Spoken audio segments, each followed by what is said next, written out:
Okay, I told you 3 minutes was a long time, so it's now 6 o'clock, August 18th, 2025, and it's time to call the city council meeting to order. Ms. Jones, roll call, please. Mr. Austin? Present. Mr. Shuck? Here. Ms. McGinnis? Here. Ms. Nally? Here. Ms. Price? Here. Mr. Prine? Here. Mr. Taylor? Here. Mayor, you have a quorum. Thank you, ma'am. Todd, prayer and pledge, please. Absolutely. Please remove your hats and allow me to pray with us. Dear Lord, we thank you for this evening that we can gather as a community and talk about business that is very important to us and our city. We pray for good decision-making. We want to give you thanks for all of the abilities that we have up here to go through these, each and every one of this list that we have in front of us. And we pray for the city and the government officials and police and fire department to protect us. And in your holy name we pray. Amen. Amen.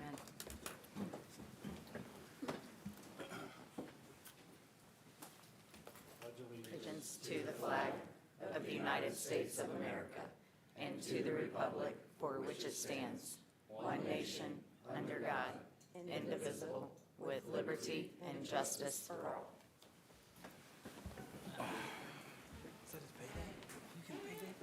All right, thank you, and thank everyone for attending tonight. I have been asked from the public to make sure, as we're having dialogue tonight, to talk into the mic to make it easier for the crowd to hear. Appreciate that. So, is there any announcements or public comments that is not on the agenda? Seeing none, we will close that portion and go to the consent agenda. Move the approval of meeting minutes of August 4th City Council meeting as presented. Second. We have a motion and a second. All those in favor? Aye. Okay, that gets us into old business. Move to read old business by title only. Second. All those in favor to read old business by title only? Aye. Aye. Any opposed? Didn't think so. Ms. Tennell, we'll let you take off and just take off with these first three items that will be a public hearing.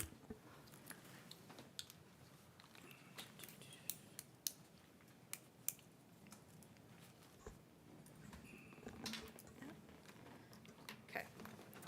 So there are three items before you this evening. They were all introduced at the last meeting. The first one is for ordinance 2025-06 for the annexation known as the Umbarger Lane annexation. And then the second one, now that I just lost that, is for 2025-07, which is the rezoning known as Umbarger Lane rezoning, which is the 53 acres. And then the third companion piece is ordinance 2025-08, rezoning to be known as Umbarger Lane rezoning, 77 acres. There we go. Whoops.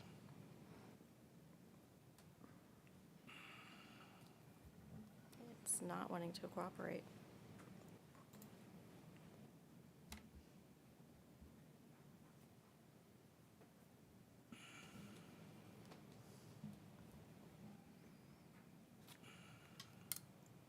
Okay. I'm going to change formats real quick. Do apologize.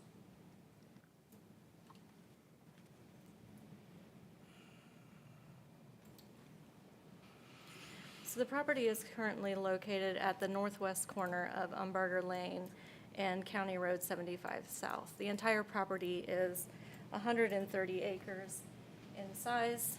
The northern 53 acres is the wooded area shown here on the screen.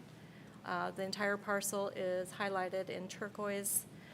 It's bounded on the west by Umbarger Lane, the south by 75 South, and the east by I-65, and the north by the Armory.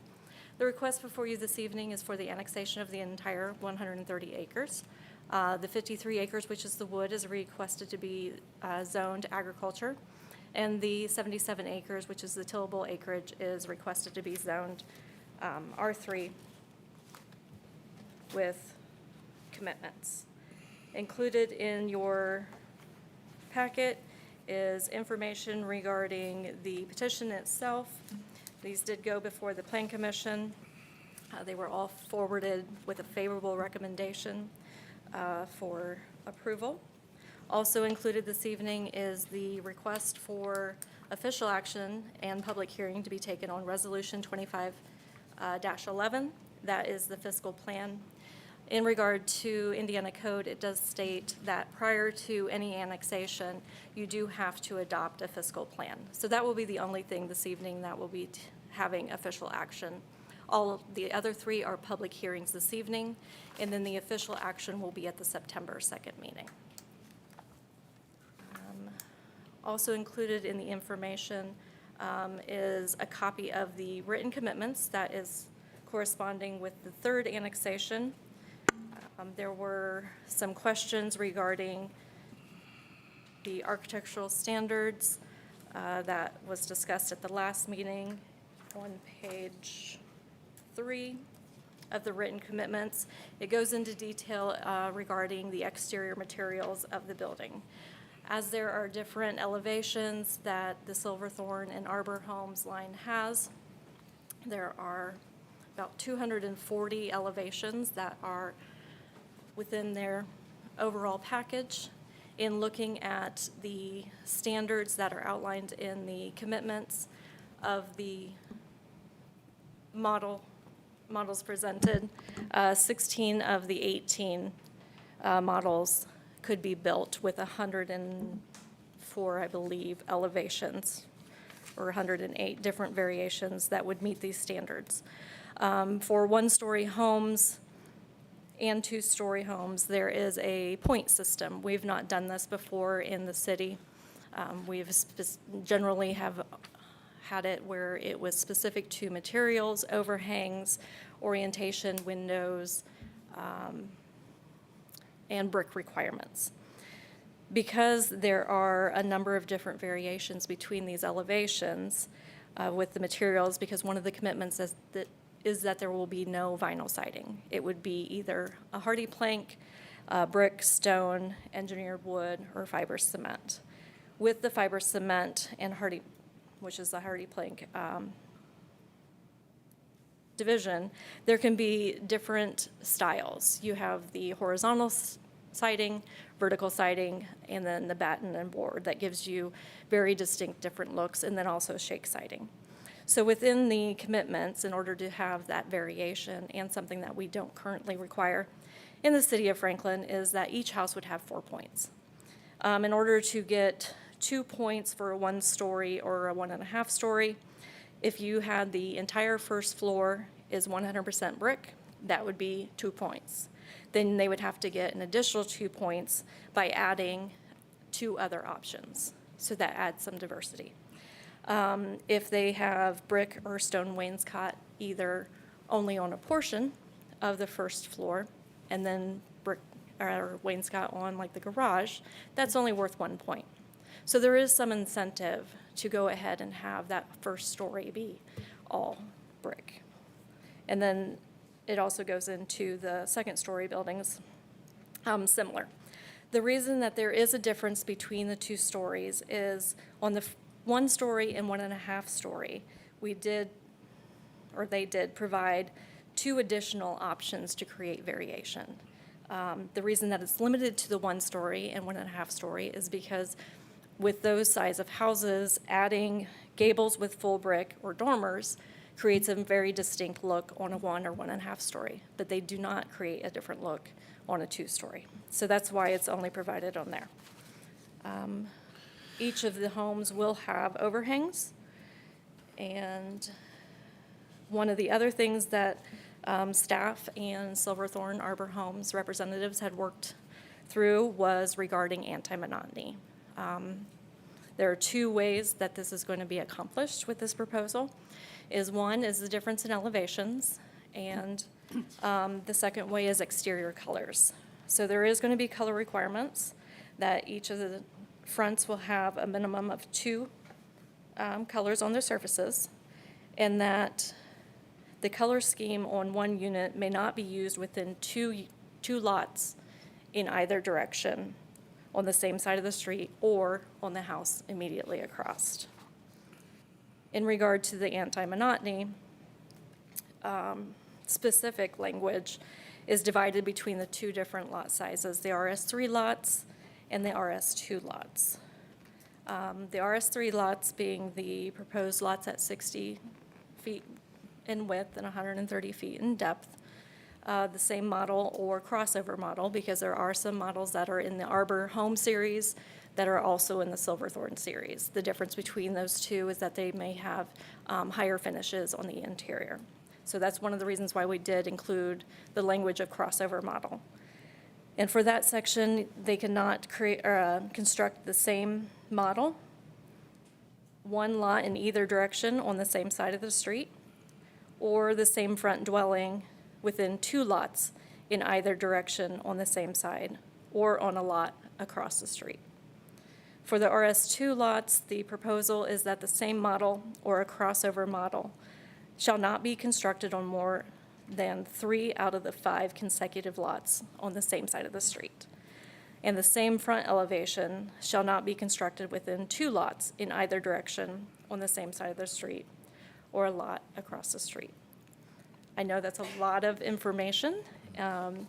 It took us quite some time to work through getting the words put down on the paper in efforts to have a product that's coming before council that meets the intent of the comprehensive plan, the need of types of homes within the city of Franklin, and then adding some diversity.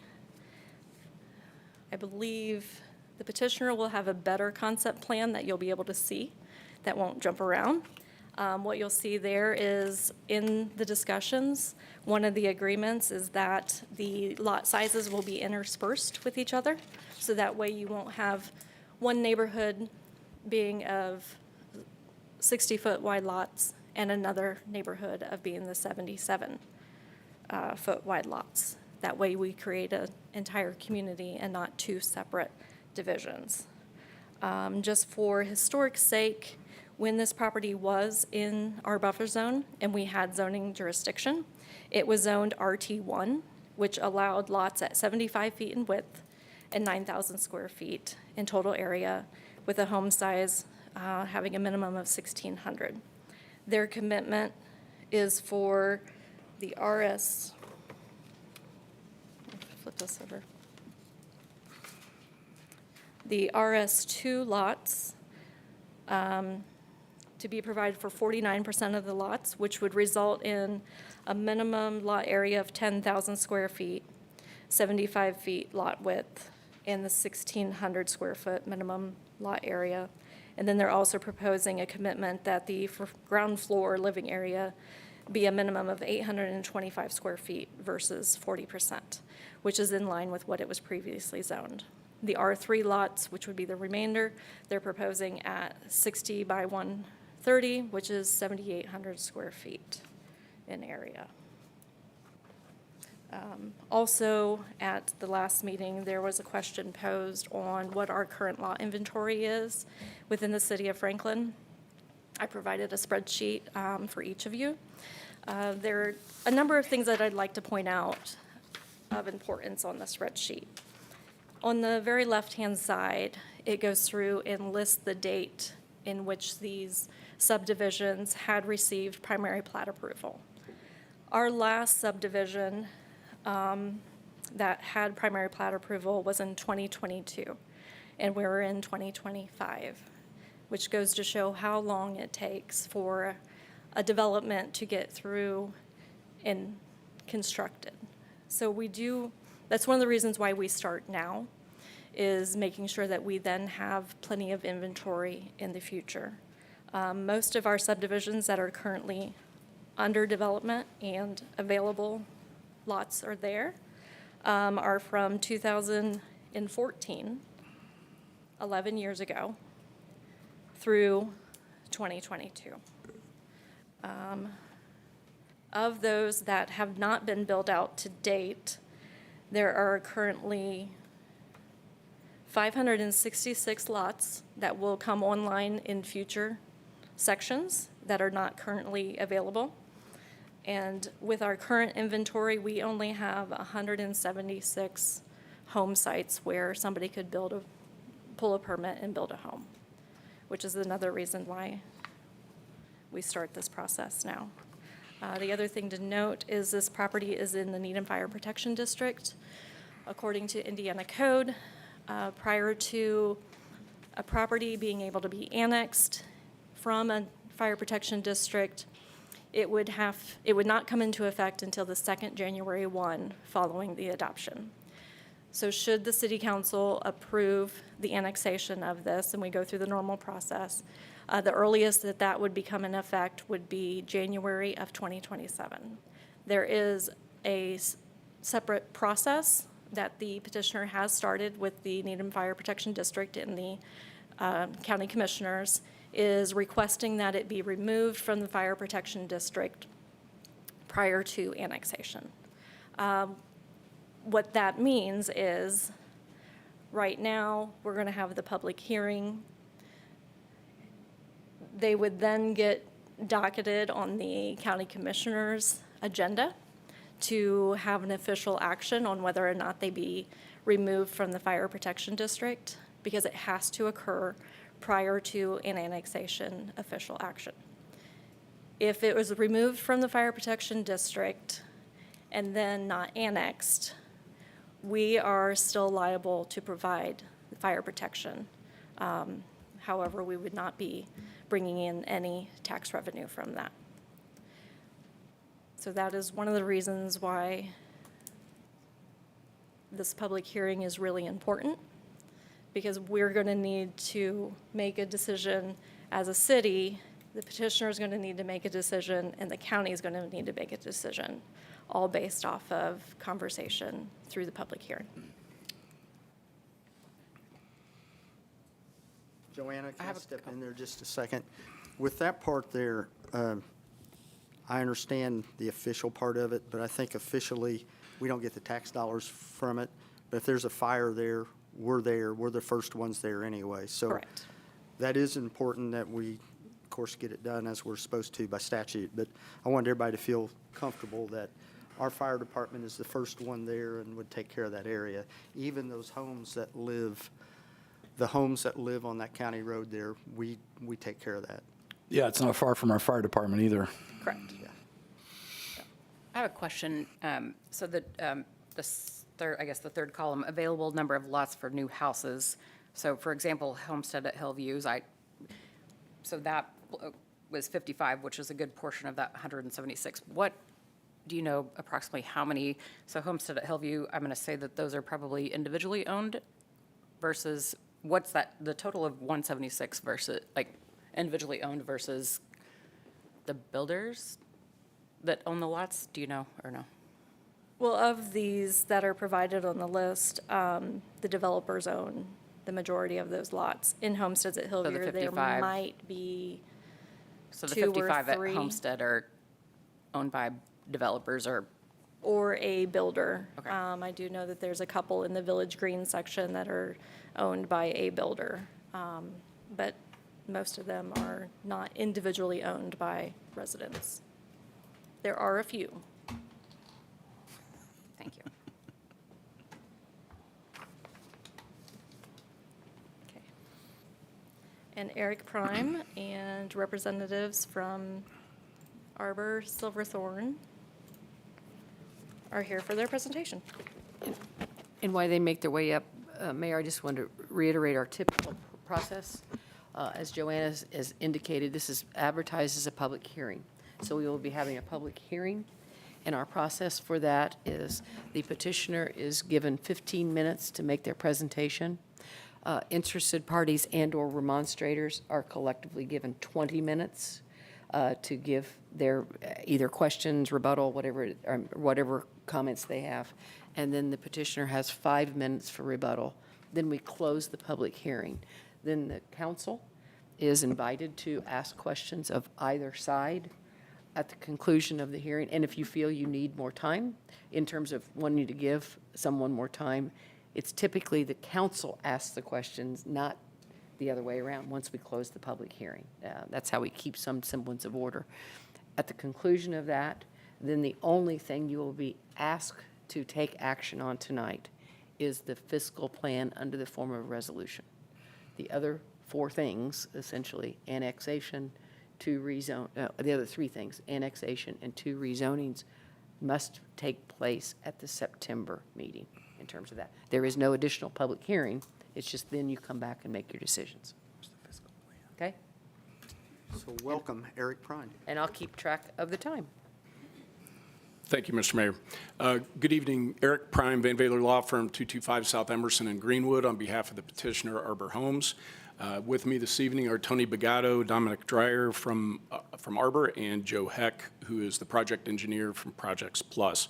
As Joanna mentioned, this is a 130-acre site just west of I-65 and east of Umbarger Lane.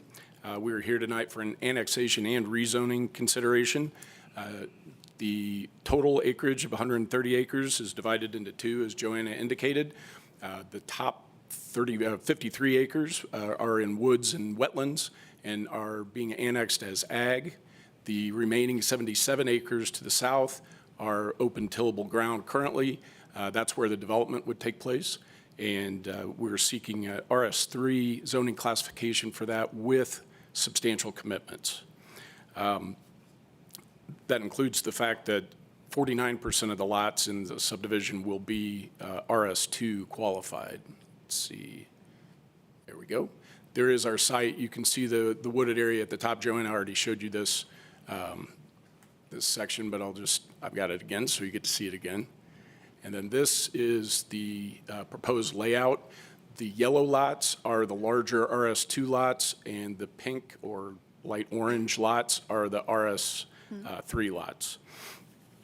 It'll be a mix of Arbor Homes, which is the more entry-level homes or first-time move-up homes, and then Silverthorne Homes, which have not yet been offered in Franklin, but are more of a semi-custom luxury line. And again, those lot sizes are delineated by the colors there. Speaking very quickly about the annexation, this is a voluntary annexation, which is about the only kind that's permitted anymore.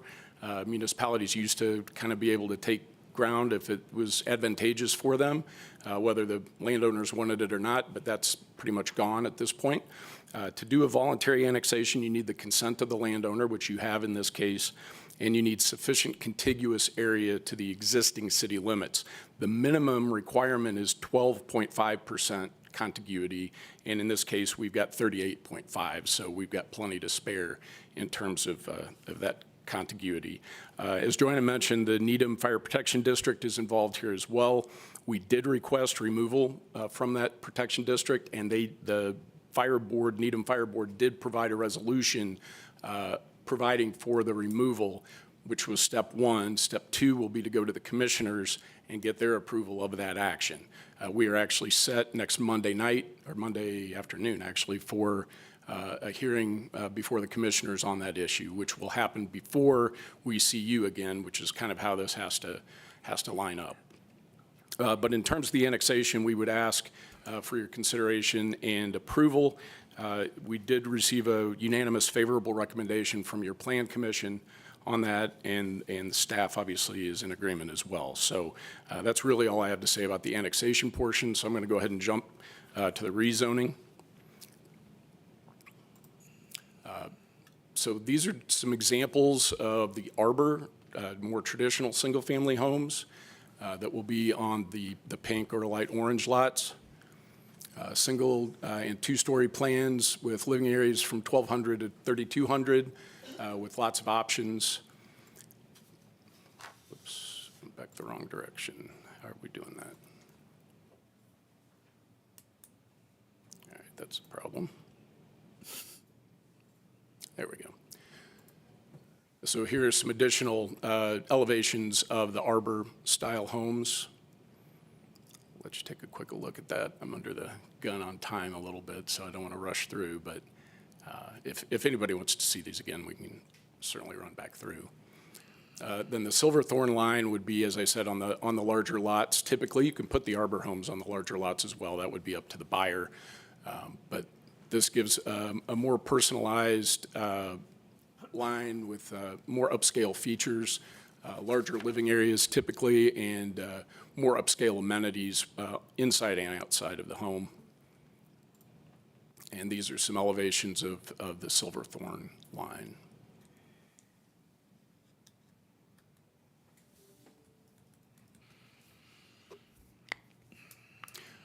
I'm required by statute to provide you with the statutory criteria. We did this with the Plan Commission as well, but there are certain criteria that you have to consider as the decision-making body.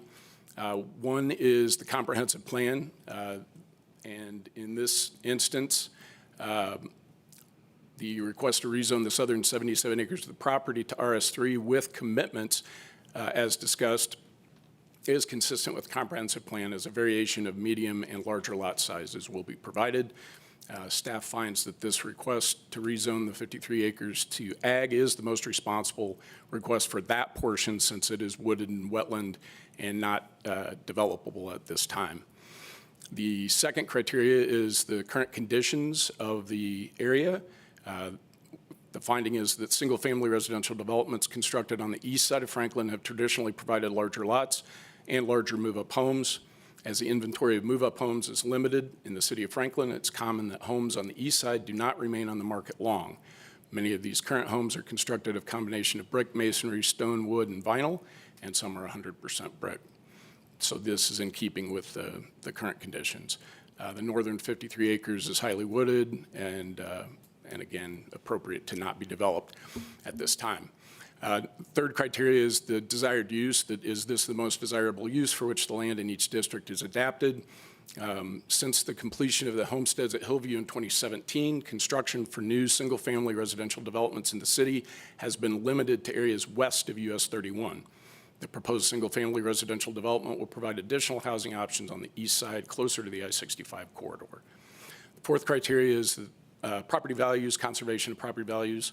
The rezoning request should not negatively affect the properties in the area.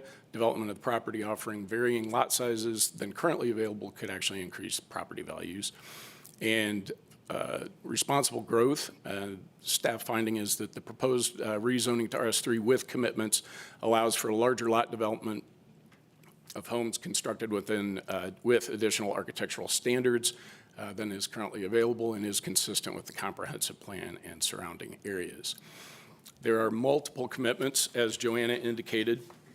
I'm not going to run through all of those with you. She actually took on a few of the more detailed ones, and as you can tell, there was a substantial amount of back and forth between planning staff and Arbor in coming to the commitments that you have before you this evening. I do just want to point out a few things. Item number 4 is a trail system, an asphalt trail meeting the city engineering and Department of Parks and Rec requirements will be provided as an extension of the Franklin Greenways Trail along Umbarger Lane and also along County Road 75. There will be amenities, including 4 distinct amenity areas, including 2 pocket parks and 2 playgrounds. There are minimum lot widths. As I indicated, 49% of the lots within this development will conform to the RS2, your larger lot standard, with the remainder being the RS3 standard. And the Silverthorne Home Series will be offered on a minimum of 45% of the lots. So as I was saying, you could put potentially an Arbor home on one of the larger lots, but in most cases, those will be Silverthorne. I did want to point out, sorry, I'll try to keep up here. There's your pocket parks. And item 14 at the bottom of this page is exterior finish materials. It goes on to the next page. This is a substantial list of materials that'll help staff when they go to, if a permit's pulled, to try to look at this real quick, and it gives them a snapshot of, does this fit with that point system? It's a little easier to figure out if each permit being pulled qualifies and fits in with with the commitment. So makes it a little easier for them to administer. And it is very, very detailed. So that was the product of a lot of work with staff and with my client. And finally, item 17 is the anti-monotony. And Joanna did hit on this, that there are substantial safeguards in place to prohibit homes from looking the same one next to the other. So That is all I have in terms of the rezoning. We did, much like the annexation, get a favorable recommendation from your Plan Commission on both the ag section and the residential section, unanimous favorable recommendation, and staff is supportive as well. So when it comes time to make your decision on that issue, we would appreciate your support. Mr. Prime, you still have 5 minutes with this. Would you like to couple that with your rebuttal? Sure. And listen to the folks out here? Okay, so we'll have 10 minutes for rebuttal. He didn't use his entire 15. We'll have 20 minutes for interested parties and/or remonstrators. Okay, and for the interested parties in the public hearing, we have both for or against, correct? Anybody? Yes, correct. Interested parties and/or remonstrators. Interested parties are people who just have questions. Remonstrators are people who have objections. So, and it's collectively 20 minutes for the entire group. Okay. Yes. So I guess at this time, I would like to open it up for a public hearing. I would say for those that might be against. And when you do approach, just for our record, would you please make sure and state your name for the record? Yeah. Thank you, sir. Thank you. And the time clock is clicking for That collective that group. collective group. Yes, sir. Is my time already started? I'll stop it since I was talking, and now I'll Oh, start. I'm sorry. Okay. That's all right. Go ahead. My name is Alex Sterling. I work a full-time job at Rodwell here in Franklin. I've lived in Franklin for over half my life with my family, but earlier this year when I went to move out, I found there were no houses here that I could afford, or even apartments. According to Census.gov, the median individual income in Franklin was roughly $37,000 a year, which is about $30,000 a month or $17.75 an hour. I'm fortunate enough to make more than that wage, but a lot of people are not. More than half of Franklin does not make that wage. So when renting an apartment, I'm also required to make about 3 times more than their monthly rent in order to qualify for a lease, which, if you're making $3,000 a month, the max you qualify to rent is $1,000 per month. That sounds fine initially, except for the fact that the median rent in Franklin is $1,760 for a lot of the places in Franklin. Half the places in Franklin rent for more than that. So for someone like me who makes about the median wage, those houses, like those places to live, are entirely unobtainable. Buying a home in Franklin is an even worse situation. I compiled data from over 100 houses listed for sale in Franklin from the popular realty sites, and found that the median house price is about $350,000, which, to qualify to buy a home for that price and also to be able to afford a house for that price, you have to make almost 6 figures, sometimes over. And a lot of the houses, again, are more than $350,000. Some of them go for over $500,000. It's heartbreaking to me because housing is so expensive in Franklin, because the vast majority of people who work in Franklin and enable it to thrive and function economically are not able to afford to live here, me included. There isn't really a need, in my opinion, for luxury homes in Franklin. We already have a lot of that already. There also isn't a need for luxury apartments. We don't need more apartments that cost $1,300 for a 1-bedroom. It's heartbreaking to me because I love Franklin. I live in Franklin. I used to live in Franklin. I work in Franklin. I want to be a part of the community, and I want to be able to set down roots here, and I can't because the housing situation is just so unaffordable. For people like me, we make too much to qualify for the income-restricted housing, and we make too little to afford the regular housing that isn't income-restricted, whether renting or buying. We need more affordable housing in Franklin, and as a longtime member of the community, I'm asking that you please approve some more affordable housing to be built in the future. Thank you for your time. Thank you. Thank you. Anyone else?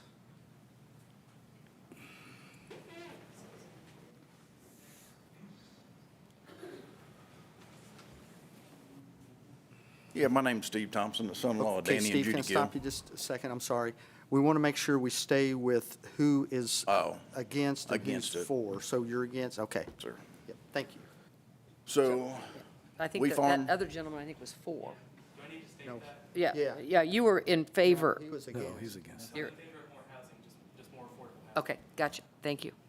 Thank you, sir. okay, son-in-law of Danny and Judy Gill, Gill Farms, actually farm right west of that farm, where that you're getting ready to annex. So the Cooley Farm, there's 180 acres there. Our issue is, we can't get down to Unbarger Lane now. with equipment. It is a nightmare to get down there. So you're going to put these houses here, and then we're going to try to farm right across the road from it. Now, am I going to call Chief Cochran to get a police escort in there when we need to get down there? I think they have commitments to widen the road out. I'm just saying. That doesn't widen the road. I mean, unless you're going to make it 30 foot wider on each side to where we can get a combine down through there or a tractor and a grain cart. I know David Brown, he farms down Greensburg Road there too, and I'm sure that he has the same issues. So you're going to put all these houses there. We farm 180 acres there. We also farm 67 acres just south of there on the Martyrs Farm, plus another 100 on Greensburg Road right there that butts up to that. So our question is, how are you as a city going to deal with the traffic problems that we have? We can get from their house on Greensburg Road to Shiloh Church in that quick. From Shiloh Church to the Cooley Farm, it could take 15 minutes. There's ditches on both sides. We can't pull over. That combine takes up the whole road. So we can't pull over. You get cars that meet you head on, and it's a Mexican standoff there. So you guys are not probably taking into consideration what you're fixing to do to us with this development here. Also, we're out there in the middle of the night trying to shell corn, cut beans, or spraying weeds, spraying beans and corn in the middle of the day, and you got people concerned about chemicals and all that stuff. Right now, there is no concern. There's nobody around. Been there. Well, Danny grew up on that farm there. He was born in that farm. So, you guys need to really consider that. I know you're not going to. I know this is going to pass. It's a done deal already. We all know that. But there's real concerns from the ag community here. So, thank you. Thank you.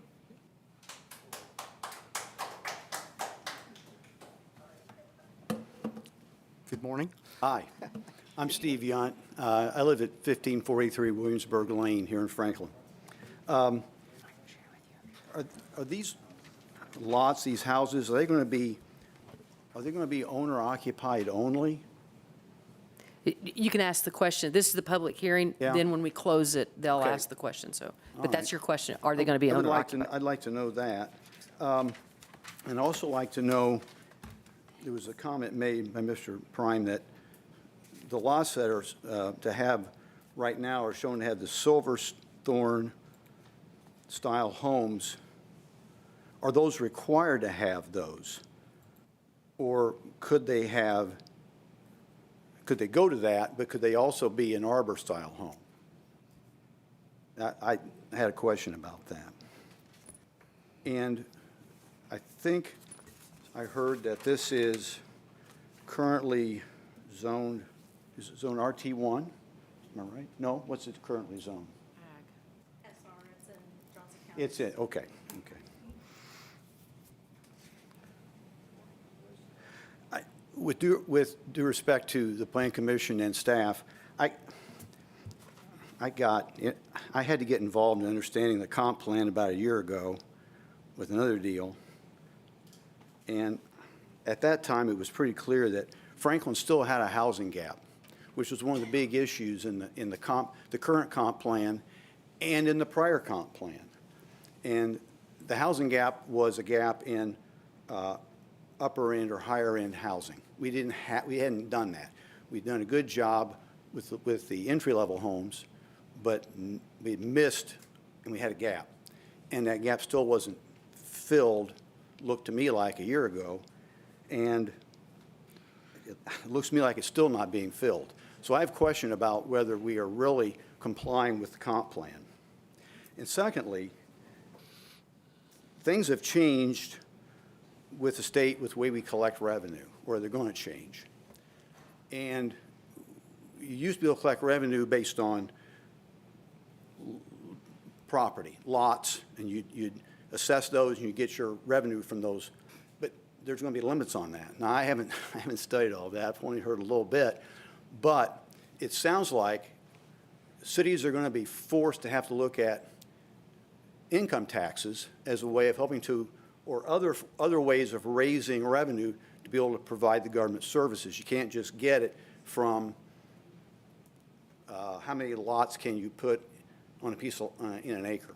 Instead, it looks like it's going to become more how much income is available for tax per acre. So there, it looks like the model is shifting to where we may be needing to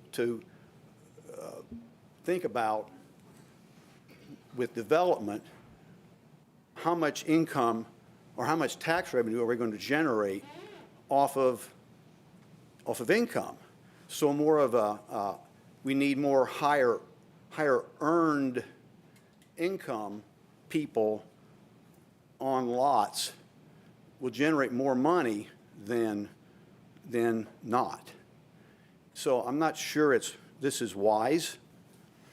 I mean, it'd be nice if all that was yellow and required to be yellow. But, but I'm against it, and I hope, that's what I'm asking, is that you all would say no. Thanks. So I've heard two different things there. I hear one against it because it's not high-end enough, and another one against it because it's too high-end. So that's where we're at with what I've heard. Okay, so next. my name's Scott Holtzhausen. Okay. I live on 75 South. I didn't buy a place out in the country for y'all to put a housing development across the street. I paid my money so I could get away from people. I don't want to walk away out, people coming and walking across from my front yard. I don't think it's a great idea. What's going to happen to all the water? What's going to happen to my well? What's going to happen to my sewer? What's happening to my place on there? I don't think this is a great idea. This has been this way for 50 years that I know of. And like I said, I didn't buy a place outside of town for a housing development. I bought it because it had all agricultural land around me, because I enjoy watching the animals coming out across the fields in the morning and in the evening. This is probably one of the worst ideas I've seen in a long time. Not to mention, what are you going to do with the drainage? So is my house all going to be flooded out? Yeah. Folks, it's hard for her to record when other people are talking. So if you have a comment within the next 10 minutes, please go to the podium. Go ahead, sir. I'll give you your additional 13 seconds back. I just don't think it's a great idea. It's going to ruin everything that I've worked for my life. I wanted to be away from everybody. That's why I bought my place outside of town. I know you guys don't get it. I don't know why you say that. Why would you say we don't get it? Why would you sit there? Well, because it's already a done deal. Look, I'm not going to argue with Peter you, Norton's but you're probably saying already stuff paid what you y'all, want so to you say. guys and get what you What do you want. want us to do? Sit here and say you're right? Yeah, it'd be Well- great. I know. I know. I know where you grew up too. I know. I grew up right here. You grew up right across the railroad tracks from me. Yep. I'm still there. I know. I know. I've been here for 50 years though, and this is a bad idea. This is just what's gonna happen to me? What's gonna happen to my place? What's gonna happen to all the people along 75? You got a lot of agriculture there. You got another ponds. You got kids that are gonna be coming out playing in ponds. No, bad idea. Thank you, sir.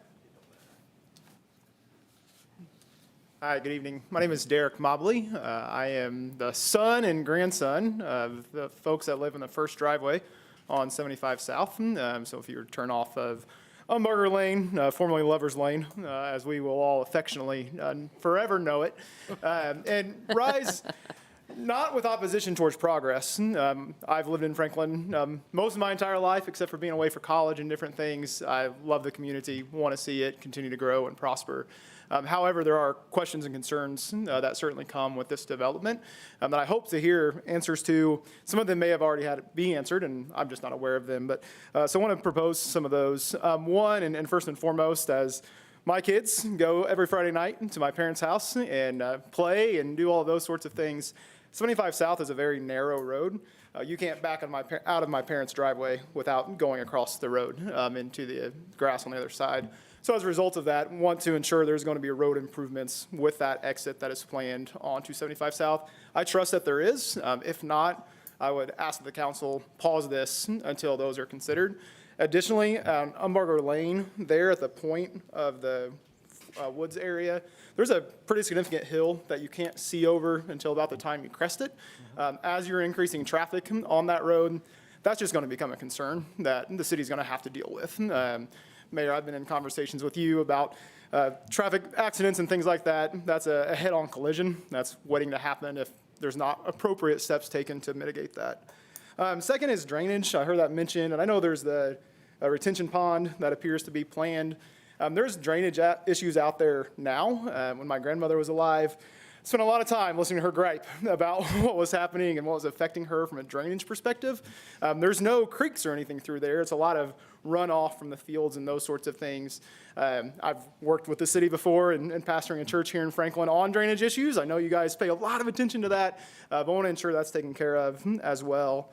Second, my grandparents built that house in 1960, so it's been in the family for 65 years. They've enjoyed, as was mentioned earlier, just the peacefulness about being out there in the country. Again, not opposed to progress, but would encourage that there be something considered in this plot that would be landscape mounds or something, not to ruin what they've enjoyed out there for all these years.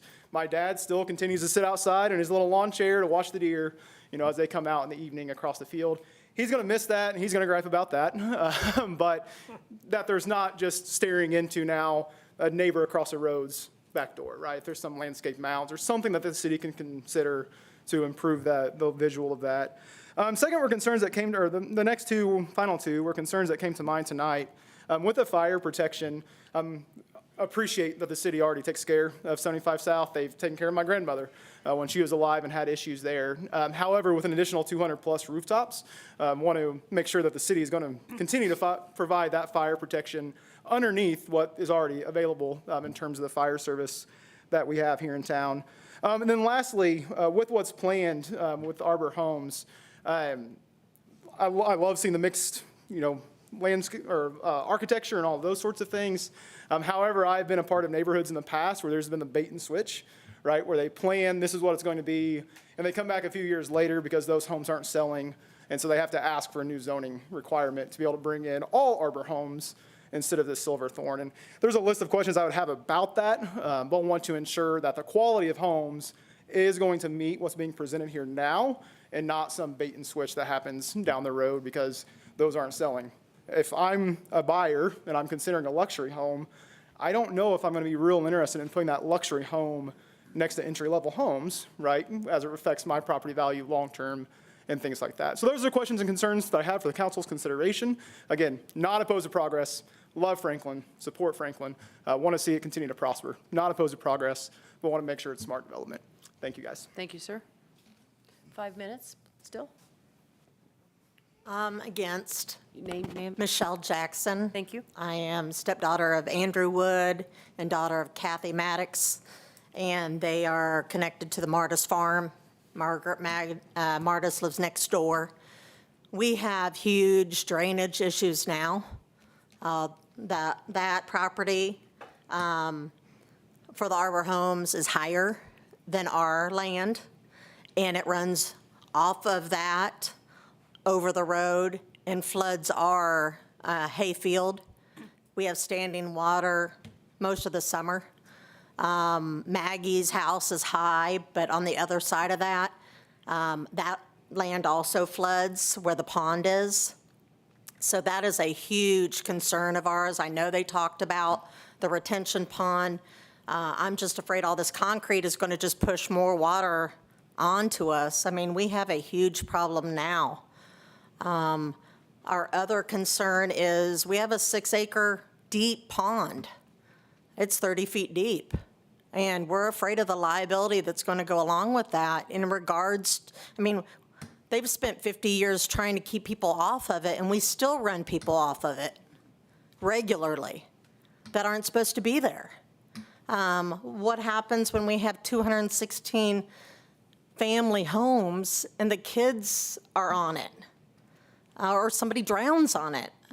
I know that happens, but with this development going in, it is a huge concern for us. Are we going to have to get more liability insurance? Will we be able to afford it? Will there be a lawsuit if someone drowns on our property? How are we going to keep them off? My final point is disappearing ag land. I mean, across the street, it's ag. You know, it's been soybeans or straw, you know, as long as I know. And, you know, before we know it, there's not going to be any ag land left. And I'm sure that's a huge concern for the farmers that farm our land and everybody else. I get that there's more people and we need housing, but we need food too. So, thank you. Thank you. 2.5 minutes left, sir.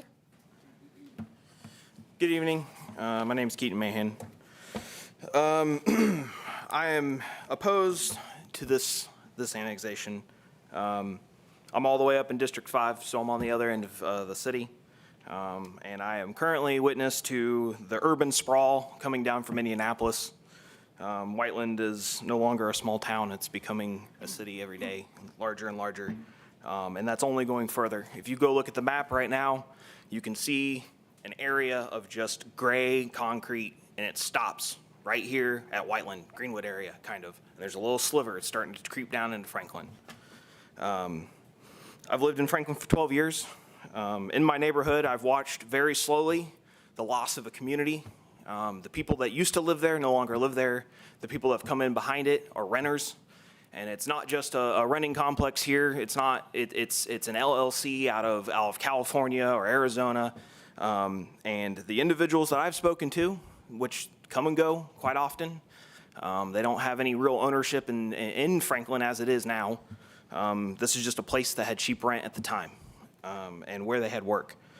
But to go on to that the losing that, most renters can't even afford the rent as is. It's been spoken kind of ad nauseum at this point from other speakers. But no one is asking for a $350,000 home. Not in this area, not the people that actually live here. Additionally, you know, what's the for a question, you know, what's the infrastructure of this look like? Are we prepared to handle this? You know, not only from electricity, but, you know, roads, schools, things of that nature. Additionally, you know, is the tax income from this going to outweigh the tax burden? And that's my question, and that's some of the things I'm looking for answers for. Thank you. Thank you. We still have 30 seconds left.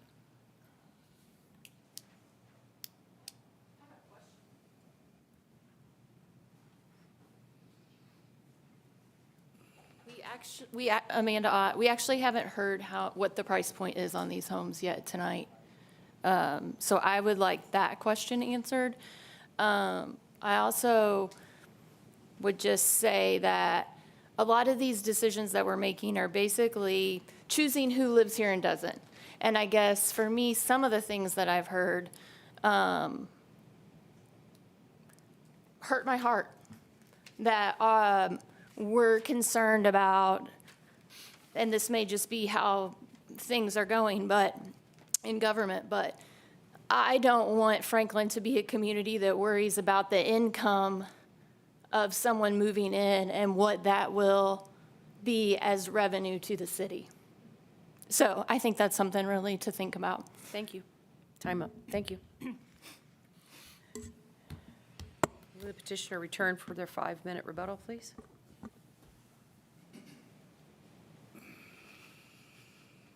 Actually, I believe 10 minutes, that's correct. I promise I won't use all of that.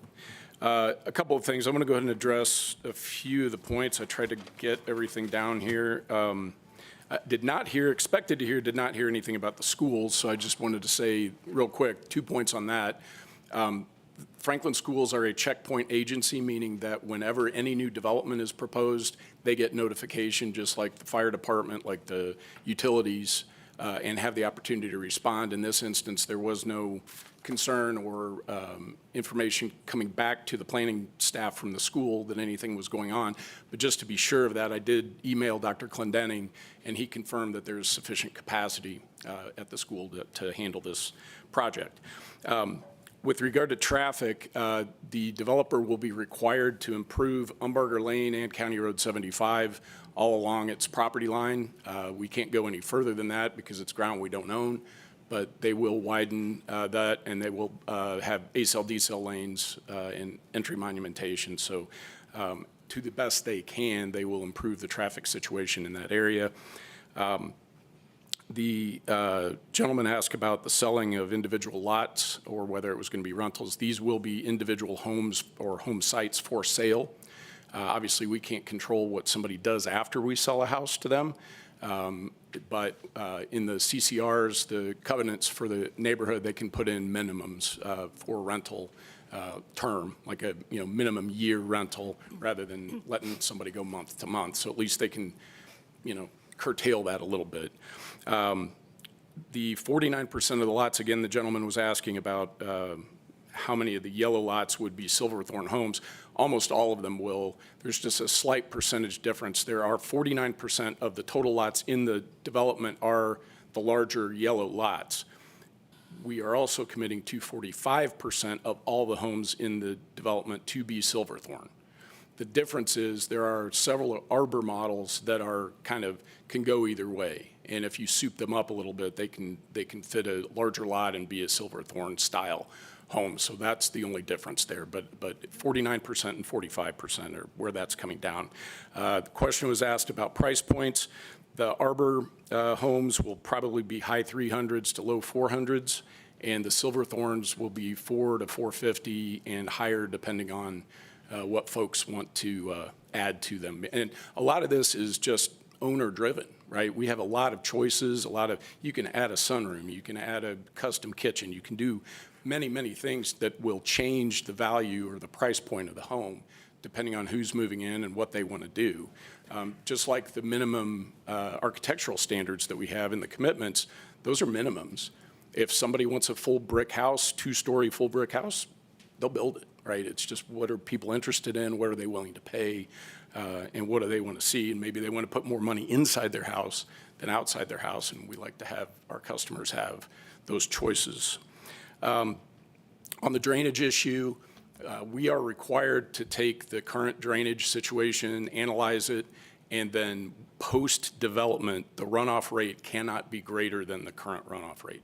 But the difference in development is typically, as it sits right now as a farm field, it's just sheeting in whatever direction the land rolls. Once a developer comes in and puts in the drainage system and drains to these retention ponds and they're holed and then they run off at a lower rate, the drainage system or drainage situation in the surrounding areas typically improves because of that engineering that's done. Joe's going to make sure that gets done. Let's see. Go ahead. Do you want me to? Yep. Sure. Joseph Eck with Projects Plus. So, following the drainage on this, I know the concern was the watershed from the west of Umbarger Lane. So we know that water comes onto the site. And during the design, we're going to run pipes under the road, and we're going to be collecting that water and passing it through our detention pond. And then the new outlet will be running a new pipe or swell down. Can you pull up the beacon map? And we can show you how that drainage is going to go. We're going to 75 across the streets. We're going to go down. Yeah, if you zoom in at the corner, the southeast corner, Joanna, right there. Yeah, we're going to be running a new swell and pipe down to the culvert under 65. Because right now, it's kind of low here, so that's the plan. Because they're going to get an easement from that owner there south, and we're going to run a swell, a deeper swell, to get the detention pond lower, so we can get more volume in that larger pond that we're going to be putting in. So they left an oversized pond, because I know that area is low, to hold more water back. So that's the plan. They're going to put one pond in on the conceptual, oversized pond. It's a lot larger than you probably would need for a subdivision this size. And then I know the other concern was about the water and the sanitary sewer problems, is that we're using municipal water. We're going to bring it down from the Armory. So we're going to work through Indiana American to bring a larger main down along Umbarger. So that'll provide fire service for the entire area, because they're going to make you do the frontage, and they'll probably make you do part of 75 South with a smaller main. But the larger main down for Umbarger is going to be like a 12-inch main. It'll be a large main with hydrants. And then the sanitary sewer, there's already an interceptor sewer that runs along 75 South.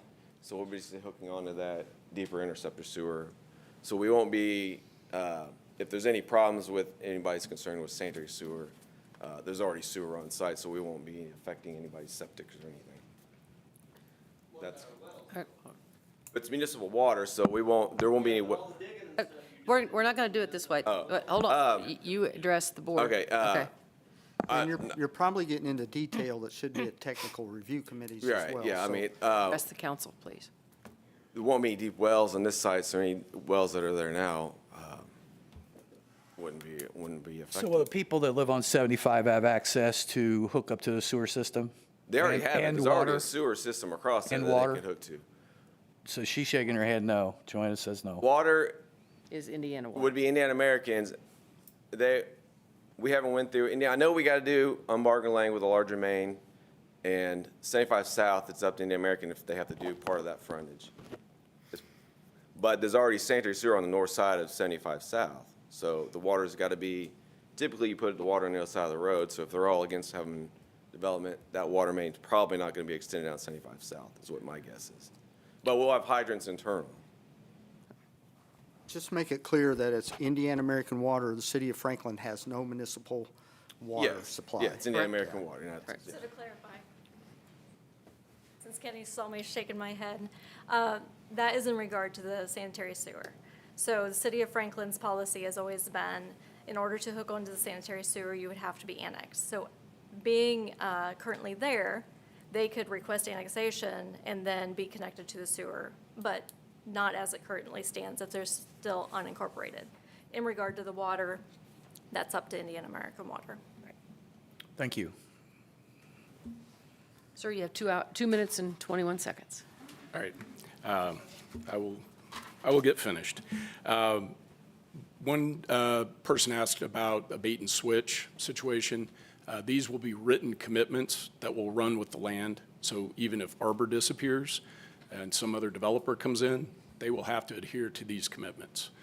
So that's the beauty of a recorded set of commitments, is that those last and stay with the land. The only way to change those is to come back through this whole process again with public notice and new meetings and have to present your case. Maybe it is a good case to change them for some reason, but whether it is or isn't, everybody gets another chance to come have their say. So there can't really be a bait and switch with the written commitments. The last thing I wanted to say was, I know for council, this was just introduced on the 4th, but I want you and all the folks in the room to understand, this isn't something that just dropped out of the sky, fully formed earlier this month, right? My first meeting with planning staff was last November, and we presented a proposal that frankly did not go over very well. It was more dense. There were 240 units rather than 216. And it was not a mix of products. It was all Arbor homes.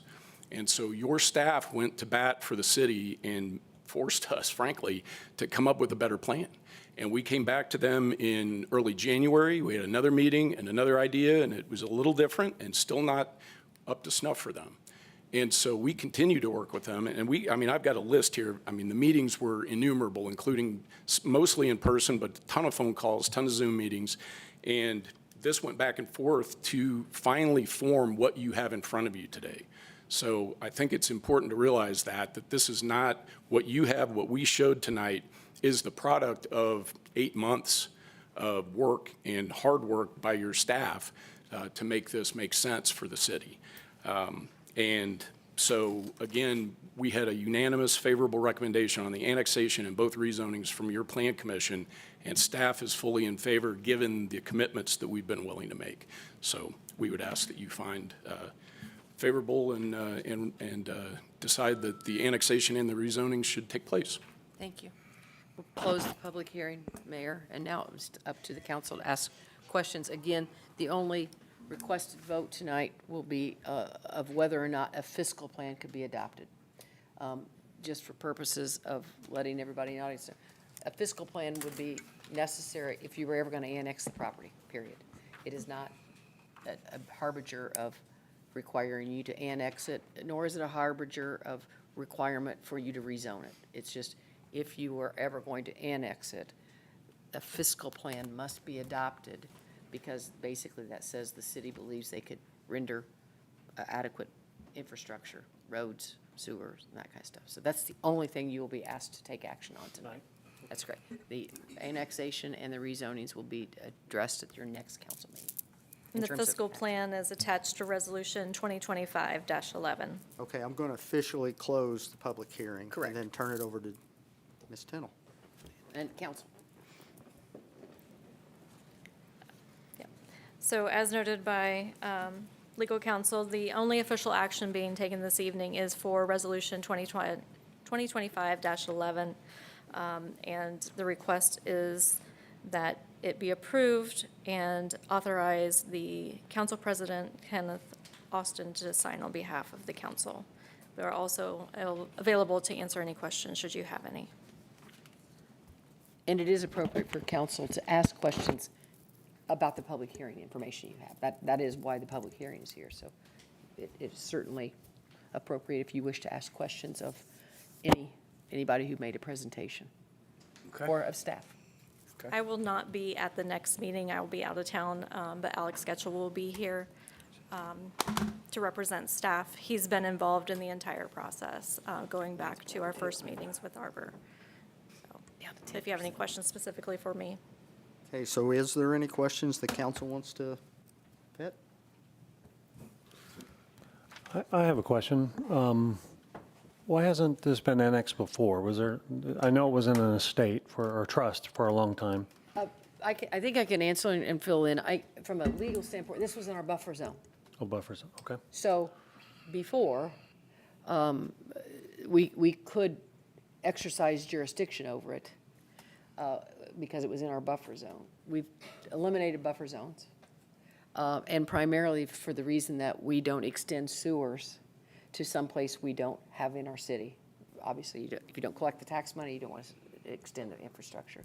So I don't think it ever got to the point where anybody came and voluntarily, the city has made it its policy in years past not to do what they called hostile annexations. So we never went out and took property. Other entities used to do that. And as I believe Mr. Prime alluded to, frankly, the legislature has kind of stopped that policy of hostile annexations. And so, but we've never done it. And so until somebody came to us and said, we want to come in and be a part of it, we just never, we don't Okay. go after it. Thank you. They have to come to us. So the city's not in business of buying farmlands, what you're trying to say? We don't do hostile annexations, right, right. Unless somebody wanted to come into the city, we didn't Thank go you. out and ask for them. Thank you. And the property owner is required to give consent. Correct. So we do have it on the record that the current property owner has consented to the annexation and the rezonings with the commitments that have been provided to you. You know, the things that were brought up, I just make a couple comments. The things that were brought up about it being wet on 75, I have friends that live there on 75, and it is wet, right? So that's a concern. If that's not addressed, then it's going to be tough, because it's like these gentlemen that stated and Mr. Mobley that stated, it's wet there. It's wet there a lot. So just hope that's addressed at a proper level. So we've had good luck with our engineers and our engineering department and our planning department doing their jobs of making sure runoff doesn't happen and so on and so forth. So we've taken some low areas and dried them out, kind of, with proper engineering. So I can't say, I've lived here for 61 years, just so everybody knows that. So yeah, we've done a lot of work in the last 20 years in our engineering department about water and runoff and things of that nature. So I just wanted to say that. And I think most of you may know, my daughter lived on 75 for about 15 years and just moved about 2 years ago. So I'm very familiar with 75. I put a lot of money in her property to help her get going. So. Any other questions? And could you kind of help me on understanding when you say we're only voting on the fiscal plan? Because as it's presented right now, I am totally against it. So I'm just trying to figure out. Sure, and Where do that's we why, go? that's why I wanted to clarify. The way the statute reads, an annexation cannot occur without a fiscal plan previously being adopted. So in order for us to annex it at the next meeting, you would have to have a fiscal plan here. But the reverse is not true. If the fiscal plan was adopted, because a fiscal plan isn't necessarily to this project, it's to this property. So if a fiscal plan were adopted tonight, essentially saying we as a city have the ability to have roads, sewers, fire, and police protection. We have that ability if we wish to exercise it. That's what the fiscal plan is telling us. If you were to adopt the resolution adopting the fiscal plan, however, it does not mean at the next meeting you would grant annexation and/or rezoning. So Okay. there. So if we were, If you wanted to adopt them, if you wanted to grant annexation and rezoning, you would have to have a fiscal plan in place. But if you have a fiscal plan in place, it does not mean you have to annex and rezone. Does that make sense? But it may not make sense, it's what the law is. And this fiscal plan is good for, Yeah, it just says For life. we could. Yeah. We could provide those Well, this one is services. specific to this request because it's in relation to the number of households that are proposed. Thank you for the that we could do the residential, thank you for clarification. But it does not mean we have to grant the annexation and rezone. Right. It's just an analysis on if we can afford To do to it. provide the services that we provide to every other current resident of the city of Franklin. So it basically takes what our current budget is, does an analysis of how much it's cost per acre or cost per household. Because this is a residential subdivision, we did the fiscal plan with the proposed of the 217 homes. So we already know what our current level of service cost for our current population. We then just do that math, and then it comes out to show you what it would be anticipated to be an annual cost, and then a 4-year cost. Thank you for that clarification, because that's right. Right. so what's, I guess if we deny the fiscal plan, what's that do to the project? Can they bring it back with 175 homes? Well, What's it do? They would have to start over. They'd have to start all over again. Okay. You can't, if you deny the fiscal plan, you could not grant the rezoning and annexation at the next time. Now, there could be an appeal of that issue, of just that issue of whether or not the city, because you got different criteria in terms of rezoning and annexation and a fiscal plan. The fiscal plan is limited to, could we do a residential subdivision from this property on those limited things? And that could then be appealed, that we denied it. The rezoning gets into these other characters. Is it the best use of the property, adverse impact? Those are rezoning characteristics and statutory criteria, not fiscal plan characteristics. So you're basically making a decision, does this analysis of the fiscal plan make sense? And does it equal out to what it would cost the city? Right. Because just because you can take a loan out for $325,000 doesn't mean you do. You want to do it. Yes. Correct. So the rezoning criteria and the comp plan criteria, the rezoning criteria are different. The analysis, says, we know we could, but we don't want to in this particular case. Adversely impacts adjoining property owners, all those statutory criteria. That's what you look at rezoning. You don't look at it at fiscal plan.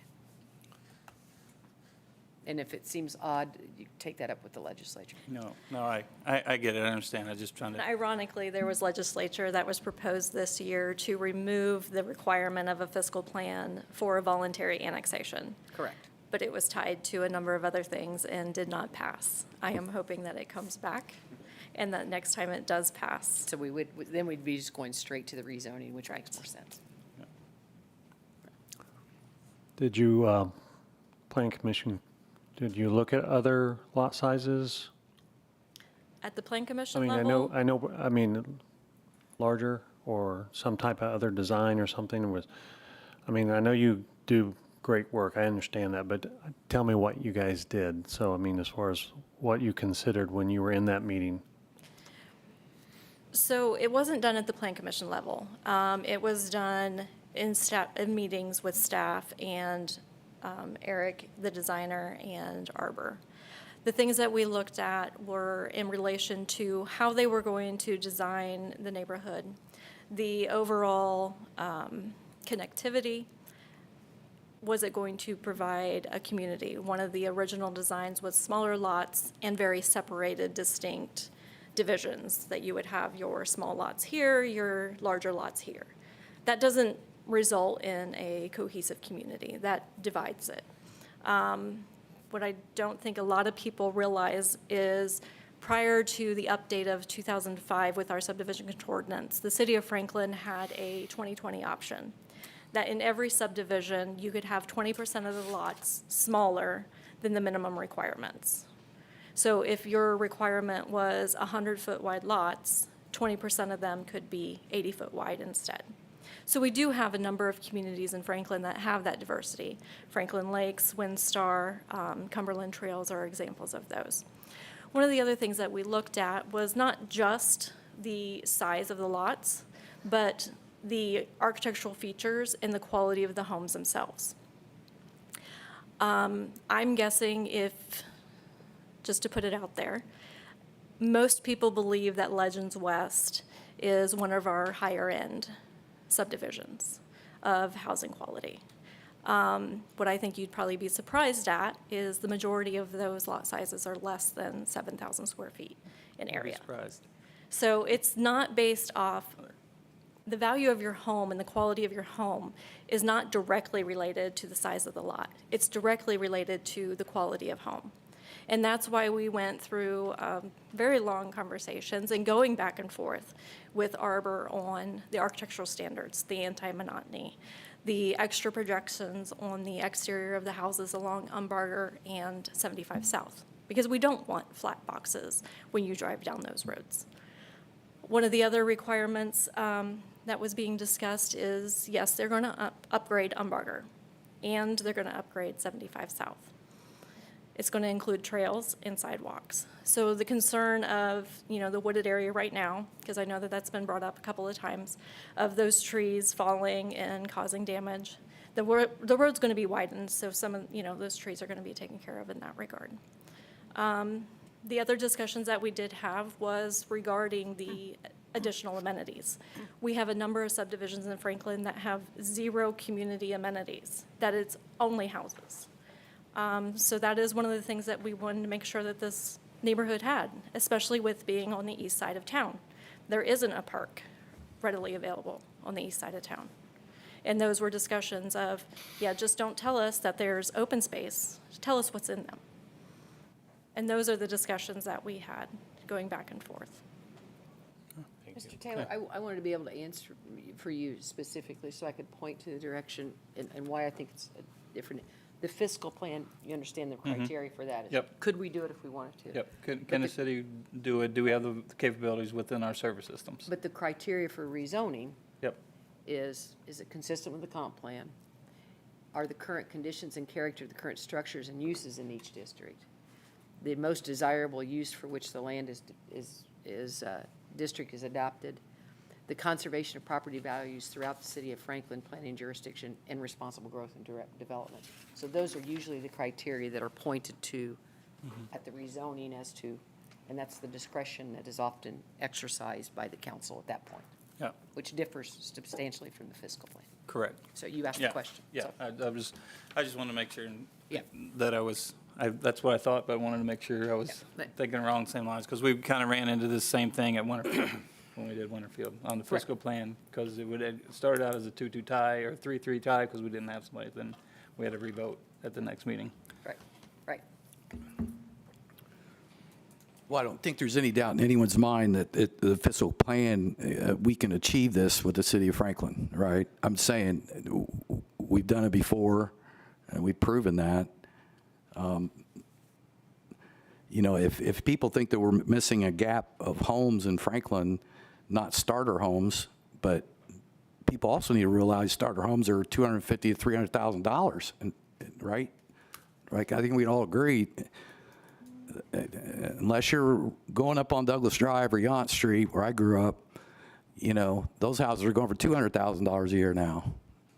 So I don't know where else you're going to go, right? Mr. Mobley, you grew up on the north end. So those houses are $200,000 now. So affordable housing is a lot of things, right? But this is not for everybody, right? I don't know if everybody can afford a $350,000 home on the starter side or up to a $450,000 home, right?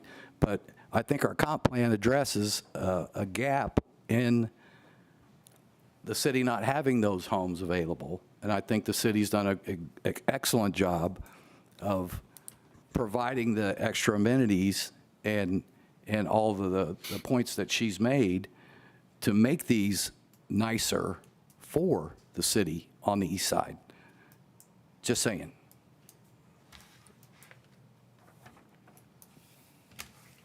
Anybody else? I just want to say that I'm with Mr. Taylor and I am against this project. You know, it came to my attention this weekend that a couple of years ago over in Barkersville, in their Plan Commission meeting, Arbor Homes was there presenting a subdivision and made a derogatory inference to the Franklin School District, basically saying that there's a difference, an economic status difference between the Center Grove schools and the Franklin schools, and that the Franklin School District didn't really deserve the Silverthorne product. And so I looked into it, and I got on YouTube, and I watched all the meetings. I pulled up all the minutes. And to be honest with you, I talked to a couple of the Bargersville Town Council members, and that really took them back, that someone from a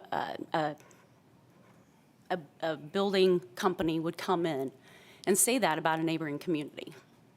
And sitting here now, as a Franklin City Council member, we have a company coming in here and saying, oh, no problem, we'll come in, we want to build here. And by the way, we really didn't want to bring you the Silverthorne line, but after our planning department twisted their arm, they went ahead and did it. And again, I kind of agree with the gentleman who came up here earlier and said, is this going to be a bait and switch? And Mr. Prine said, well, those lots will definitely be Silverthorne or Silverthorne-like. So I don't know. I just have a really bad taste in my mouth right now for Arbor Homes. Do I want to see Franklin have affordable housing? Absolutely, just like everyone else. But who are the companies we're dealing with? And if Bargersville turned down their subdivision, because that was part of the reason they did, they couldn't believe that a company would come in and say that. We're sitting here in the Franklin City Council. What is our response? I don't know. It just struck me. And it got me kind of wound up this weekend. So anyway, I said my piece. Thank you. Say to Thank go you, Ann. along. I just yeah. want to say, I agree with Ed 100% as far as Arbor Homes, what they said at that Bargersville meeting, and that went through me like a ton of bricks, that our school system was not capable of having people that can afford those homes. I could not believe a company would say that. But I'm looking past that. I am in favor of this project myself. However, I think Arbor Homes needs to learn how to talk with people.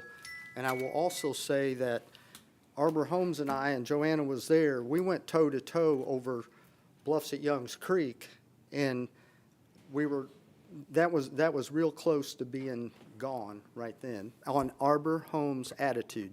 So we're just saying, the next time you go to another city, town, you need to have a little respect for that city or town. That's all we're saying.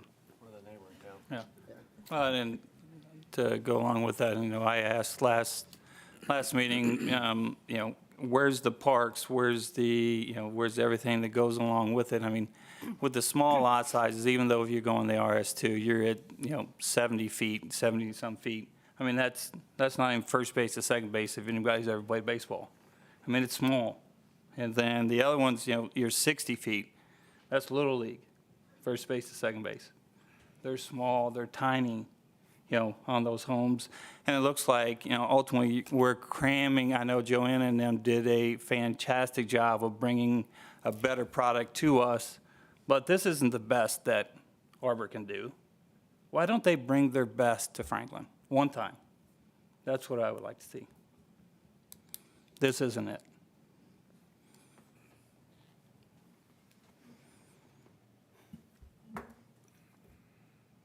Anybody else?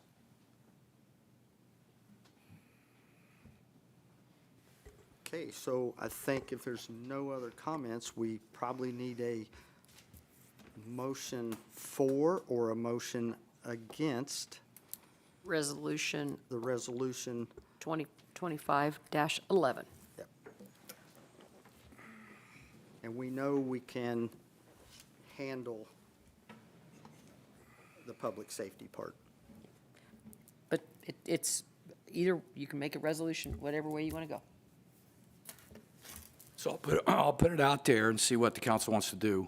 I'll move to approve the resolution 2025-11 for the fiscal plan. As presented. Well, second.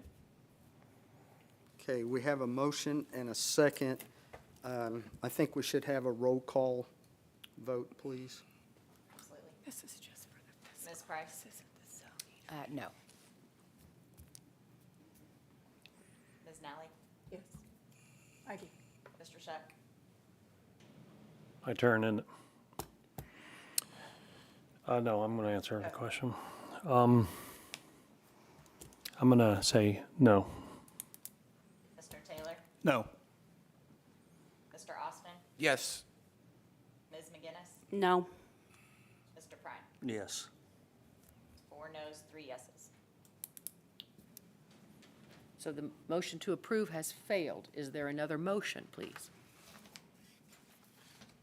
This is where the lawyer kicks in. All you've done is not approved the request. So is there another motion, please? Motion to deny the fiscal plan as Second. presented. Okay, we have a motion and a second, and please a roll call again. Sure. Ms. Price? So now you're voting to Deny. That's correct. Deny. Approve, yes. So, The fiscal yes. plan. That's correct. So Irene? Ms. Nally? So if you don't, then you would vote no. You don't want to deny it. So basically, you're doing opposite of what you did last time. Correct. Okay, no. Mr. Shuck? Aye. Yes. Taylor? No. Ms. McGinnis? Yes. Mr. Prime? No. 3 noes, 4 yeses, the vote carries. The motion to deny the resolution for the fiscal plan passes 4-3. Yeah. That's correct. Okay. Thank you. Thank you. Okay. With that being said, we'll go on to new business. We got a long meeting here.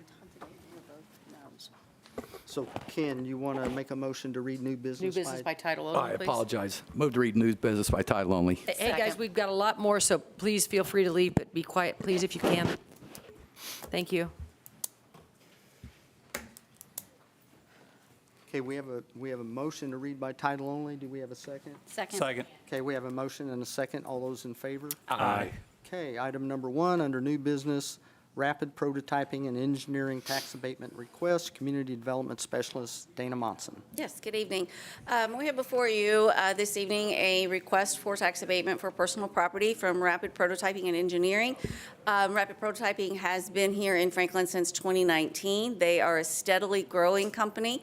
They have several abatements currently that are running as they have done their startup in Franklin and have continued their growth, which was the purpose of these abatements, was to help provide for that. In 2023, they did build an additional piece onto their property at 1424 Commerce Parkway. Part of the reason that we're here tonight is because they are now adding in some equipment that will go specifically into that new area. It is an $880,000 investment. All of their other prior investments have been around that same figure for each time that they have done so. The other 3 personal properties that they have, that they've done.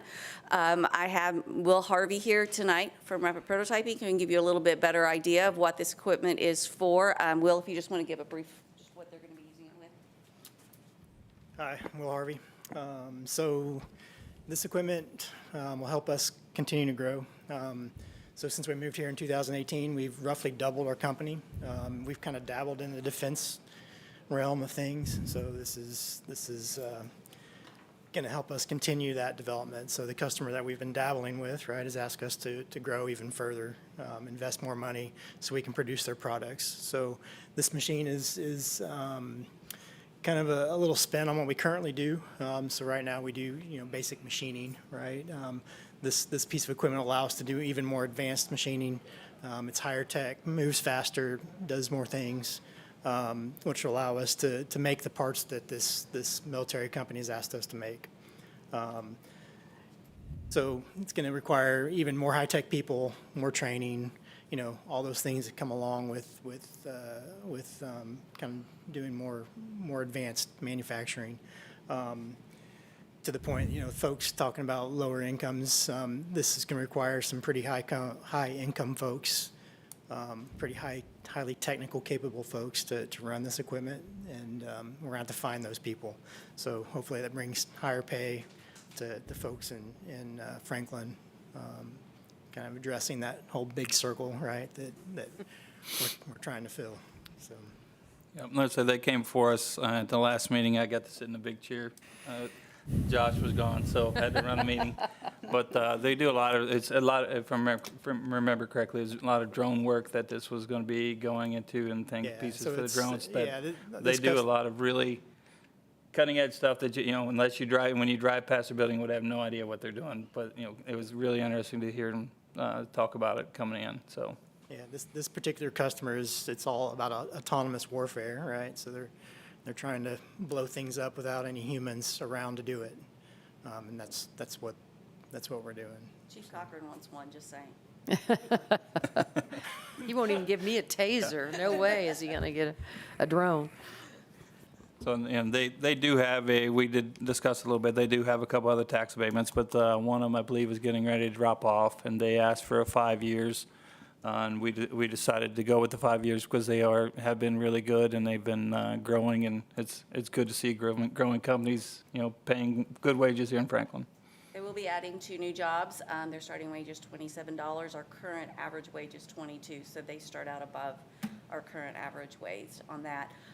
They are also amenable to the 5% EDC fee, so that will also be included in the resolution, is included in the resolution. And this is also currently in an ERA. This is my next question. Yes, Sorry, ma'am. designated. So it's ready for action, So correct? it is ready for action tonight. It only requires 1 vote. Okay, do we have a motion for or against? Move to approve Resolution 2025-10. Second. We have a motion and a second. All those in favor? Aye. Any opposed? Okay, thank you, Dana. Hearing none, we'll go on to the next item. Ordinance 2025-15, authorizing the issuance of sewage works revenue bond. City Attorney Lane Gray. Thank you, Mr. Mayor. I promise you, council members, I don't like just bringing a 34-page ordinance to show off. This is the 3rd time you have seen this one, and it changes about 5 words each time. Historically, the first time you saw it, you will recall that included in the ordinance, when the city takes out a bond, there has to be a reserve fund set aside so that when they sell the bonds, in the event the city were to ever have any financial issues, there would be money to pay the bonds. That's called the reserve fund.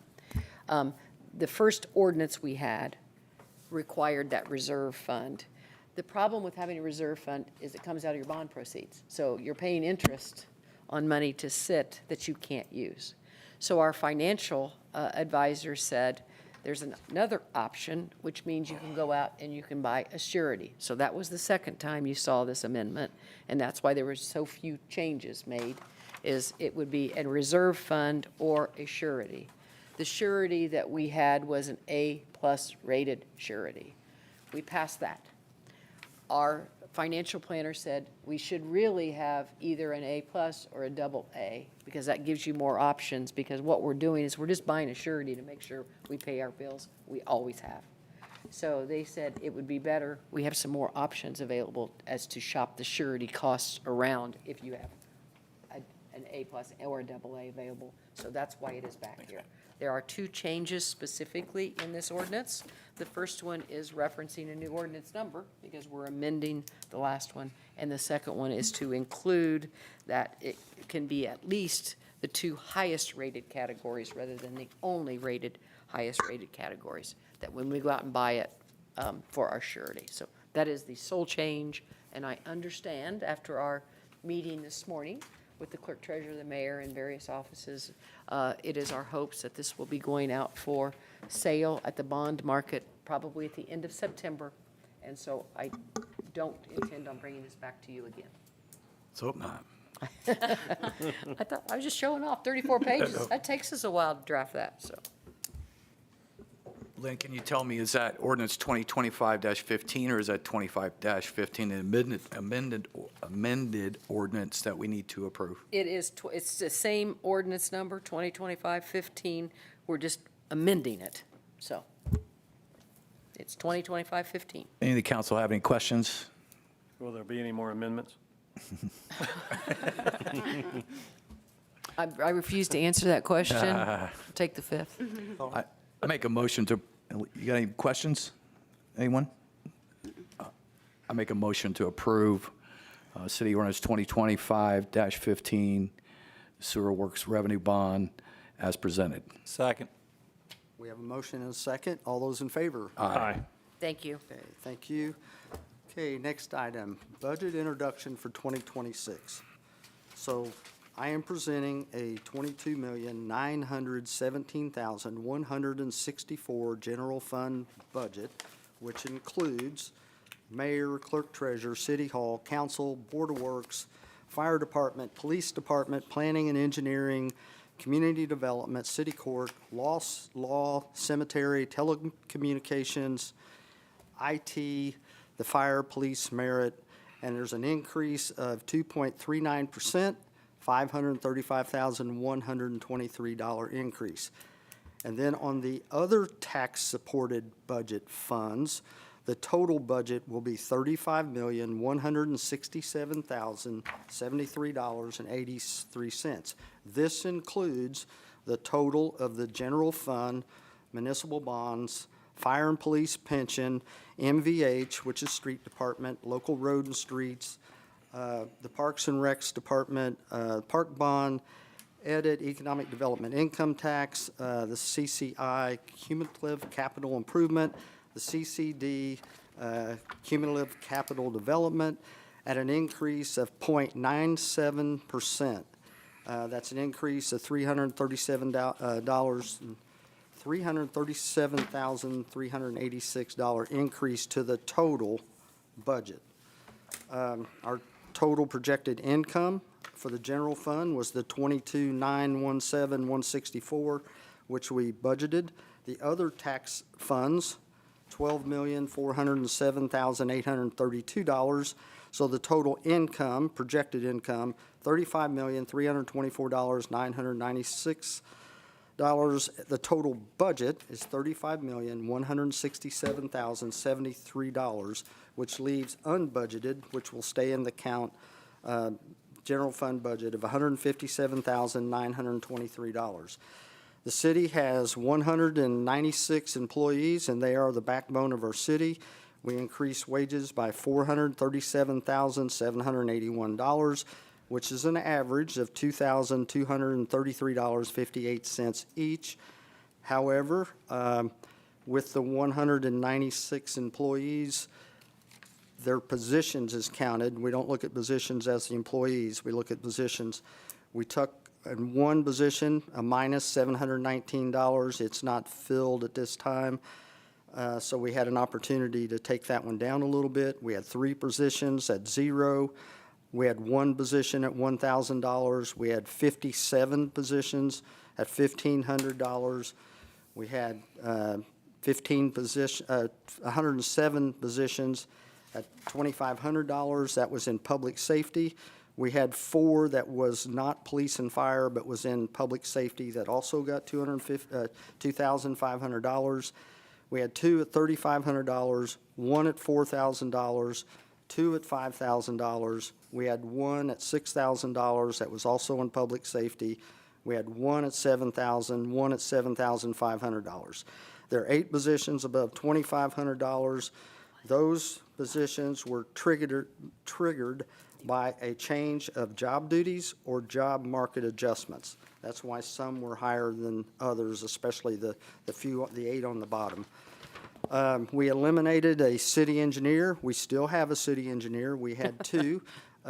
Mark did a great job when he left of training Matt, who's our city engineer, so I don't want people to think we did away with that. We did away with 1 building official. We had 2. We did away with 1 inspector labor. We did away with a aquatics director.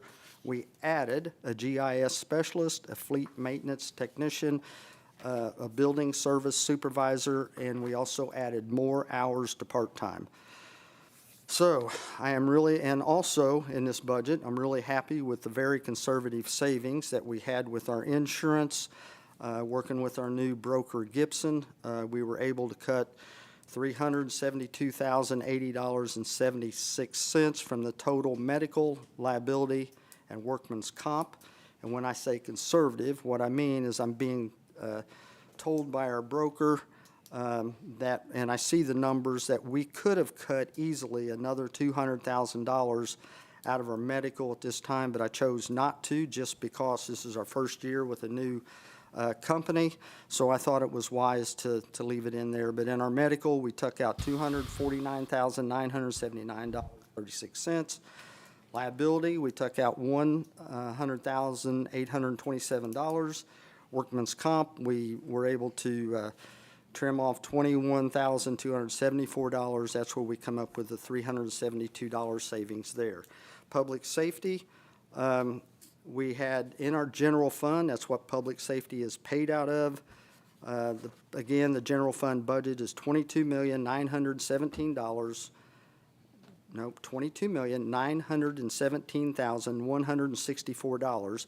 Public safety is 69.5% of that, $59,920,567. With police, $8,530,880. Fire, $7,389,687. The fire department increase of 6.21%. That was for wages, equipment, building maintenance. Police department was increase of 4.32%. Wages, equipment, building maintenance. IT, software increase of 12.78%. The Board of Works had a decrease of 2.38%, and again, that was from insurance savings that's in the Board of Works, and we were able to add $148,542 of that into the infrastructure. Other notable, and I'm getting there, just hang with me a little bit. Other notable changes, $450,000 from the CCD fund was deducted because we paid for a ladder truck in 2025. And then there was $115,000 that was taken out of planning. We paid for the comprehensive plan in 2025. So this is just a quick summary of the 2026 budget. There has been a lot of time, consideration put into this budget. This is the 18th city budget that I have been involved with, 9 with the city council, 9 as mayor, and I don't remember any general fund budget under 2.39%. And I definitely don't remember a total budget under 1%. So the 2026 budget is tied to this agenda, and it's ready for all to view and be able to dissect. And it's introduced. Public hearing is going to be the September 2nd, and hopefully the adoption is September the 15th. So I know that was long-winded, but I think we had a lot to say. I didn't get all. No. Okay. So, anyway, I just didn't want to give you the budget and say, there it is, check it out. So I wanted to explain it just a little bit. So it's presented. Is there anybody wants to say anything? Feel free. I thought you were going to end it like Chevy Chase. Go, hallelujah. I'll do that on whenever it gets passed. How about that one? Yeah. Okay, But when is it scheduled for public hearing? it is, September 2nd? Okay, next meeting. yeah, Tuesday after Labor Day. Tuesday after, okay. so public hearing that day, adoption on, hopefully on the 15th. Okay, so that's done. We'll move on to introduction of the budgetary ordinance 25-13, introductory of the 2026 salary ordinance, which the salary ordinance, which Jan takes care of, is in our budget. It's what we approve through the budget that gets translated into the salary ordinance. So this is the document that everybody loves because we saw it about 25 times, I think, last year. Amendments. But this shows all of the compensation that employees receive. So not only are the salaries listed there, and you can see where they're paid from, but anything besides salary is listed as well. A lot of this is in our handbook as well. Again, this is just introduction only. And I believe, I don't think we do a public hearing. We can pass next time, but I think we'll wait and pass on the 15th with the budget. That's what we've done before, because it's your salary ordinance, but yeah. So it'll be 2 meetings that will actually vote, but this is introduction only. Well, I really appreciate you doing it much more in depth, because people will ask sometimes of me, and I'll say, you can look at our salary ordinance, where before you had to piecemeal it together. So, thanks, Jan. I really appreciate it. Thank you. Okay, that one's introduced. We'll get to the other business. We have this for information only. It's the sewer budget.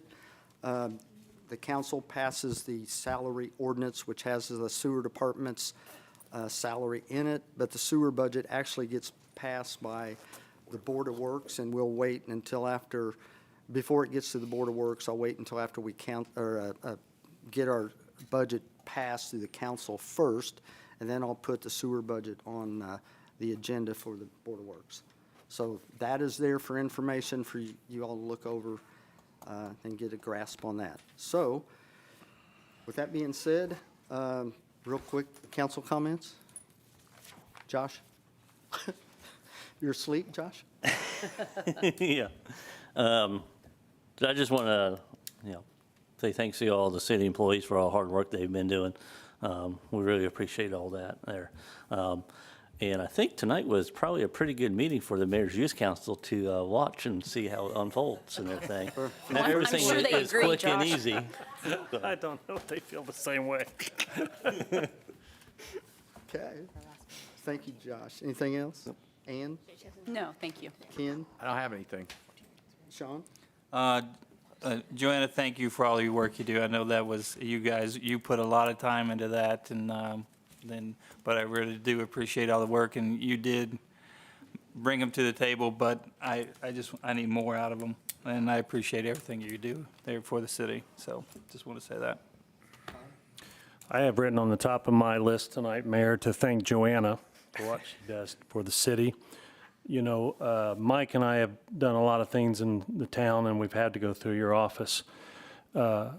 I have a new appreciation for you and what you do for the city and your vision and keeping everybody in line. So I want you to know that. I also want to mention Hops and Vines.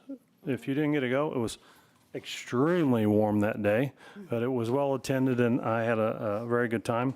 #1 farmers market in the state of Indiana was not mentioned yet, so that's a kudo. Shared an article with Rosie and the mayor this week that Franklin was rated #1 of the top 9 cities in the state of Indiana for retiring. I don't know what the criteria was, but I was impressed. And so that led me to my last statement, which is, this is why when you come to Franklin, genuine Franklin, to do business, you need to bring your best. And I don't think we felt like we got the best of that company. Correct. Okay? Thank you. Irene? Nothing for me tonight. Jennifer?